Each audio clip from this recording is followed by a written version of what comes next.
ఇప్పుడు హెల్త్ మీద ఉన్న అవేర్‌నెస్ వల్ల చాలామంది పేషెంట్స్ ఈ ఫ్యామిలీ హిస్టరీ ఆఫ్ డయాబెటిస్ ఉంటే గనక రెగ్యులర్‌గానే ఎఫ్‌బీఎస్ అండ్ హెచ్‌బీఏవన్సీ చేయించుకొని వచ్చేస్తున్నారండి. సో, ఈ టెస్ట్‌లు ఏం డిటెక్ట్ చేస్తాయంటే మీకు షుగర్ ఉందా లేదా అనేది డిటెక్ట్ చేస్తాయి.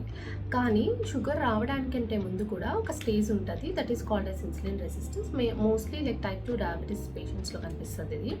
ఒకవేళ గనక ఇన్సులిన్ రెసిస్టెన్స్ ఉందా లేదా అని స్కిన్ మార్కర్స్ ఏముంటాయి అంటే మెయిన్‌గా మీ ఫోల్డ్స్ మీ నెక్ అవ్వచ్చు, మీ ఫోర్‌హెడ్ అవ్వచ్చు, లేదా అండర్ ఐస్ థైస్ మధ్య గానీ ఇది కొంచెం డార్కెన్ అవ్వడం, స్కిన్ థిక్‌గా అవ్వడం కనిపిస్తుంది అంటే ఇది ఇన్సులిన్ రెసిస్టెన్స్ స్టేజ్ అని చెప్పొచ్చనమాట.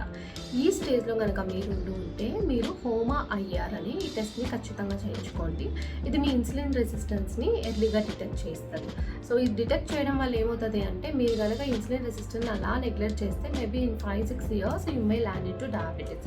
అదే గనక మీరు ఈ వాల్యూస్‌ని నెక్స్ట్ బ్లడ్ టెస్ట్‌లో చేసేటప్పుడు హోమా ఐఆర్ చేయించుకొని ఇన్‌కేస్ రైజ్డ్ ఉండి మీరు లైఫ్ స్టైల్ మోడిఫికేషన్స్ కానీ ఇఫ్ నీడెడ్ సో కొన్ని మెడికేషన్స్ సింపుల్‌వి కానీ యాడ్ చేస్తే ఇప్పుడే మీరు దీన్ని కరెక్ట్ చేసుకోవడానికి చాలా ఛాన్సెస్ ఉంటాయన్నమాట. Yes, in your next test definitely include HOMA IR to rule out insulin resistance. Thank you.